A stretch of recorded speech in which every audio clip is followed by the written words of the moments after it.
Welcome to Your School Journey, where we dive into the topics that matter in education today. We're here to help parents understand the conversations happening in schools and offer tips to support your child's learning along the way.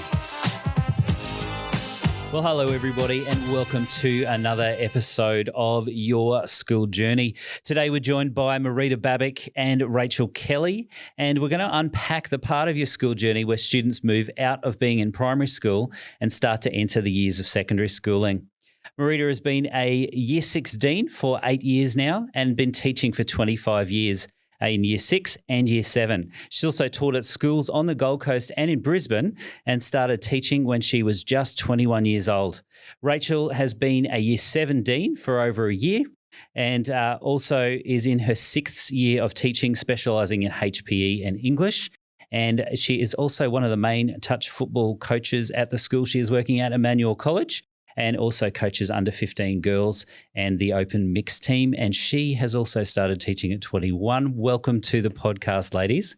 Thank you, Mel. It's nice to be here. Yeah. It is super exciting to talk about this topic because I think it's one that a lot of parents really find difficult to navigate, and it's a big change in students' lives to go from Year 6 to Year 7. So I'm going to start with you, Marita. So we're going to start the journey with Year 6 and kind of move our way forwards.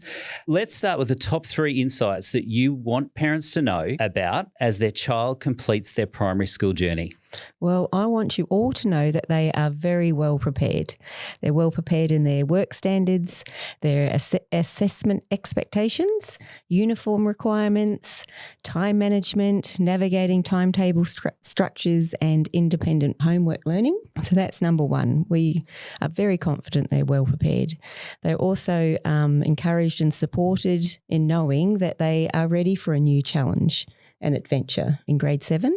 They're looking forward to new freedoms, new challenges, and the independence. And so they're developmentally ready and they're very open-minded to making new friendships. So we've encouraged them to, open their friendship circles wide, and they can't wait to embrace new subject content and learning opportunities and structures. So, they have less inhibitions and they are ready to take on, the great challenges ahead. That's great. I think the friendship aspect will probably be covered later on as they move into Year 7, and it's a very, very important area to focus in on as they are kind of leaving that primary school journey. What do you find special about this particular age group? Oh, they're a very special age group. I love this age group. It's sort of like the pre-teen, adolescent innocence, really. I love celebrating when they're 12, call them 12-ies, because they still have that innocence of a child or a kid, but embracing new responsibilities. So it's very special. They're still open-minded to new ideas and challenges. They're still trustful. They're impressionable, and it's just an excitable age. So they get very excited about new things and their hearts are open. So that's what's special about them. Yeah, I've found that when I've dealt with Year 6 students in the past, there's just so much energy. There's just so much energy going on. So from a student perspective, what do you hear from students about what they find challenging about finishing primary school?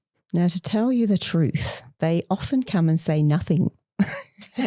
And we go, what? Yes, they say, yes, 6 was harder than grade 7. And so I go, I've heard that actually. Yeah, I've also heard that. And so I go, no, it's because we trained you. Yeah, they're well prepared. For the new structures and routines. And I'm so proud when I hear that because I love them going up there, having to negotiate still new friendships and different classes and different teachers, but they do say that a lot of it's the same.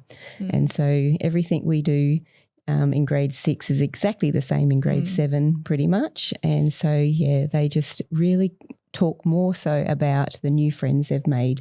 So, the new 50 or so extra students that come in, they love meeting new people. So they often bring back a new student to say hello to me, but that's it really.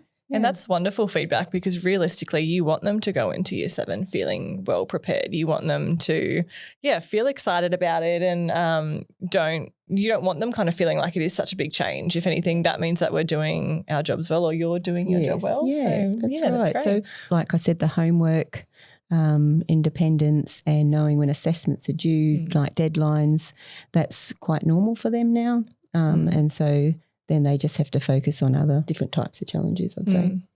So do you find that you've mentioned training, the homework and all those other things? Are there other things that you do that you specifically hone in on to prepare them for that year 7 transition? Yes, definitely. We really train them how to use their diary. And so every subject, they sort of write down what they have to do that night for homework, or when an assessment's due. We purposely change maths teachers for the year. And so we put them into a mixed maths class, and they have a different teacher for their maths, which is each day they have a lesson, and they get used to a different teacher's instruction or learning style, and also accountable to another teacher for their homework due maybe the next day or at the end of the week. And so that is really great to prepare them for a different type of teaching style or expectation. We also like to run to a timetable, and making sure that they're punctual and starting class on time with their specialist teachers as well. So we keep them accountable there. So, all our homework structures are very similar, and assessment timetables, knowing when that is on, and feedback that they get. Do you have any consultation that you do with high school in order to glean some kind of insight into what to do with the year 6 students? Yes, Rachel and I have been working quite closely together.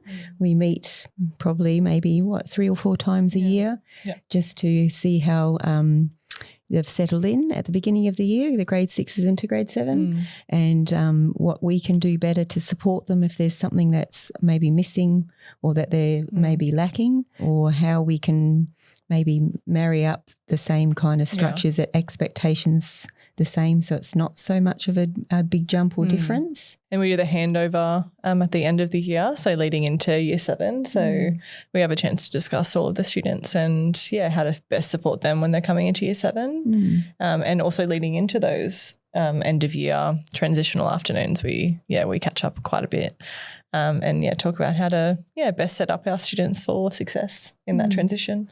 That's great. Well, tell me about milestones as well. Are there any particular milestones in year 6 that you kind of want to focus in on, you want to hone in on these are the moments that we really want them to experience? Yes, definitely by term 3 and 4 that they know when due dates and assessments due and the times, and how to turn things in, checking for plagiarism, writing their own words. So they're big milestones. And by term 3, it's all on their radar, and they're very excited when they can actually pass all those. Are there any type of events or rites of passage perhaps that they do? Yes, we have amazing rites of passage. No, the last couple of days we go to Wet and Wild for one day, and it's really exciting because we say you don't have a parent in your group when you run around Wet and Wild, and they just can't believe it. We say we trust you, but you have to be in a group of 4 or more. And there's definitely like 20 adults wandering around the park, but they just love that freedom and responsibility and independence to be able to navigate their rides and do that as a group. So that's a major milestone and excitement for them.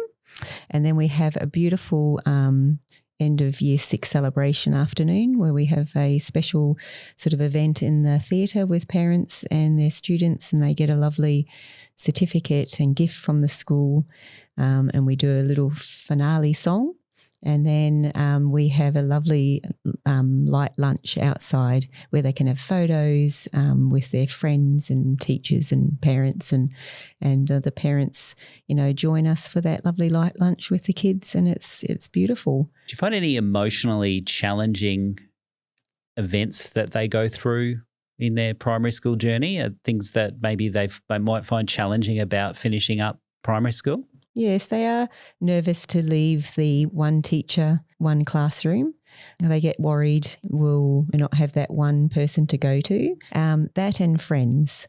And so they know that there's a different group for their core class and their electives and mentor groups. And so they get a bit nervous if they don't have their friend in there, that they won't have any friends. But all year we encourage on purpose. We all sit together for lunch as a cohort and we encourage them to open those circles up wide. And by the end of the year, there's this really big circles of boys and girls just including each other and getting to know each other from different classes. So it's actually been really great. Sounds like you have a very, very challenging job in Year 6, and I think you've opened up for all of us really what it takes more than just the academic side of things to actually help these children to progress and to move into the next phase. Well, thank you, Marita, for your insights. Now moving over to you, Rachael. What are the top 3 insights that you would want parents to know about as their child enters secondary schooling? I think it was really reassuring hearing what Marita just said about how students are feeling like, but they come up to you halfway or end of Year 7 saying that it wasn't such a big jump, because that's realistically what we really want to achieve in transitioning them into high school. And I think what my focus is, I love that the focus in Year 6 is preparing them, academically and preparing them to be really well organised, because I find my big focus for Year 7 when they come into Year 7 is just looking like holistically at their well-being and making sure that they're settled and, socially their friendships, because I think that feeds so much into academics. And so probably the biggest 3 insights for me, I would say, yes, they will have a difficult start, but like allowing them the opportunity to grow in their independence. As you mentioned, Marita, they really want to be independent. They're excited for that opportunity to grow and be independent. So I think the biggest thing as a parent, allowing them to be independent, like that's going to help them to grow. They're going to build their confidence because they're going to be confident that they can face those challenges on their own. It's going to be so empowering for them. So give them that opportunity to grow. Sometimes they just want someone to listen to. Like I know teenagers can be really challenging within themselves, but sometimes they don't want someone fixing all of their problems or, giving them solutions. Sometimes they just need someone to listen to them and hear them and appreciate the way that they're feeling.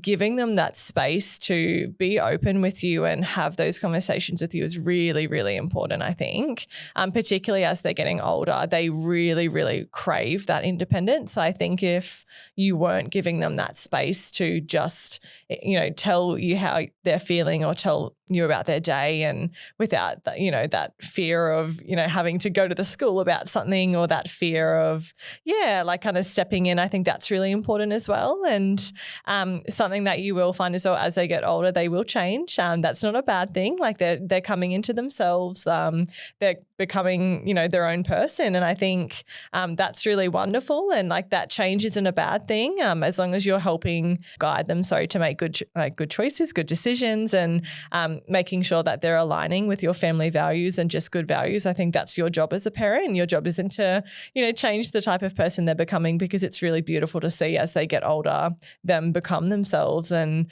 you want to build that confidence in, them being their own person and becoming who they are. I love that idea of independence. It's a real challenge as a parent. You want to try and help, try and fix it. You want to try and sort it, but you are really doing them a service by allowing them to develop 100%. That independence. So speaking of challenges, what are some of the changes that students might find challenging as they begin this journey? So many. It's so interesting actually. Like I have quite a funny insight in the sense, like I teach PE as well. So I have the really fun job of teaching them about puberty, and they love it. Like it's so fun. Like it's so entertaining for me actually. And it's funny, the things that I would think that they would struggle with are not the things that they worry about.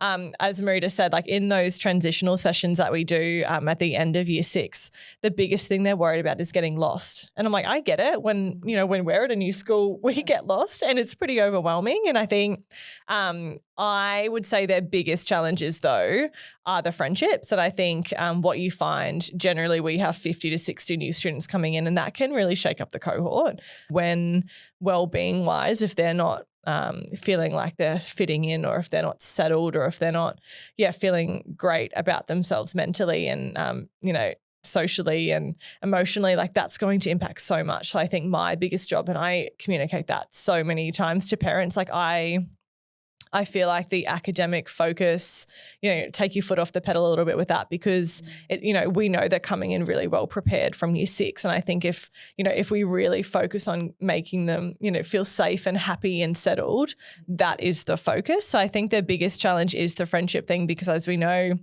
particularly as they get into that age group, friendships are absolutely everything. They want nothing to do with adults. So we are so embarrassing. And, I think that's the thing. We need to make sure that we're focusing on, the friendship stuff, but a little bit of organizational stuff as well. But the friendship's a big one. And definitely as they get older, the puberty thing kicks into place for sure. Are there any particular things to do with organisation that kind of focus on? I think we set them up quite nicely in the afternoons that I work with the year 6s on. So we really work with them on getting their locker organised. It's bizarre how if one thing is organised, it just has that ripple effect. Like we get them to have, colour-coded folders and things like that to really help them, so that they're not having to get to their locker and they can see that they have, math and science, and they're like, I don't know where my math book is. So like it's just nice and simple for them, because what I found with the 7s, if they can't find something in their locker, they're starting to feel quite heightened and overwhelmed, and then they're trying to, grab everything, and then they're running late, and then they can't find their class. And then by the time they're getting to class, it's just like everything is just completely, their world is just out of whack. And I think, what I found, it's quite bizarre that is just the one solution, but just making sure that first step is organized, which is their locker, and then once you find that, it just, everything weirdly, it's like magic. I don't know. I don't get it. It just kind of falls into place. And we work a lot as well with the students and their mentor group teachers and their diaries, and just like that kind of general organizational skills as well. But locker. Well, it's just like Marita. That sounds like a really challenging but really rewarding role for you. Yeah. So as we kind of wrap up and we finalise things, we'd like to provide some advice. We'd like to provide some helpful thoughts, helpful information. And I've got a couple of questions for you in that vein. What are some key conversations that you would love to encourage parents to have with their child? I think it's really important to have conversations about character. As I mentioned earlier, they are starting to come into themselves. They're starting to work out who they are. And I think, as they get older, they're going to need our guidance around that. They won't want it, but they do need our guidance to help them, to become who they want to be and who they are as an adult. And I think, having those conversations around character and about, the decisions that they're making that really do contribute to who they are, and around surrounding themselves with people that contribute positively to that. And we see as adults that the friends that we keep and the people that are close to us are those that share similar values to us. So I think having those conversations about values and character and, owning your decisions, and particularly around mistakes. I talk a lot about mistakes to students, and I say, it's okay. That's how you learn, but you also need to show that you're learning from those mistakes. And again, those mistakes feed into your character. So I think, for me, the biggest thing is who do you want to be? Making sure your behavior aligns with that and your decisions align with that.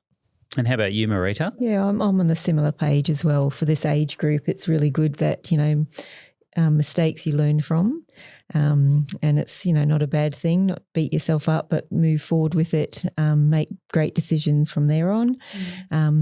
Sometimes they'll come home and home is their safe place. So they'll probably want to vent, but not necessarily have to fix everything for them. Give them the space to vent. Yeah, because they hold it all together at school because it's such a new challenge, and they want to seem like they've got it together at school, but then for them to come home and maybe just hold on to everything. Just go blah.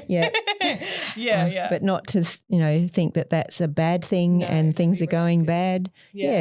Just sit there and be the listening ear for them, and if they really want to make a plan moving forward about something, just ask them what it would look like for them and how you can help. But I think sometimes they just need to vent. There must be so many challenges with new experiences and all those things, the anxiety building up. So that opportunity to really let that out is obviously a good thing. So let's just say I was a parent that was coming from another school and I'm coming to a brand new environment in either grade 6 or grade 7.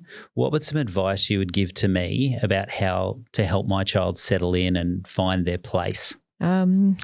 just encourage them to be open-minded with friends, get to know as many people as they can. I know that at Emmanuel we are very friendly, and our students love embracing new people and getting to know new people. I've seen that multiple times. We don't get too many new students in grade 6, but when we do, everyone wants to be their friend. So just encourage them to, get to know lots of different people and smile. Yeah, and also putting yourself out there in places you wouldn't necessarily think to do so. So, going to the lunchtime clubs, or you'd be surprised at weekly sport or the carnivals and things like that. That's where they really do connect with others. So I think just opening your heart to those experiences, and as a parent, I guess that reassurance that, particularly if we're looking at year 7, we really work so closely with our new families and our new students, and they tend to really bond nicely with each other as well. So if your child is feeling overwhelmed, I can promise you they're not the only one. And it's crazy how quickly they do settle. Like within the first week, every single day is better and better and better. And I think, biggest thing is giving them, encouraging them, to get involved and do as much as they can, because that's the best way that they make friends. And again, staff are always pretty incredible with our new students as well. We always make sure that they feel welcome and give them opportunities to connect with others as well. Well, Marita and Rachael, thanks so much for joining us and sharing your wisdom on the transition between year 6 and year 7. We really appreciate it. Thanks for having us. It was a pleasure. Thanks for having us. Your School Journey is an initiative of Emmanuel College as part of our commitment to partner with parents in shaping the learning and growth of young people. This podcast is hosted by Mal Gaylor, with audio production by John Eddy and executive produced by Dan Pearson.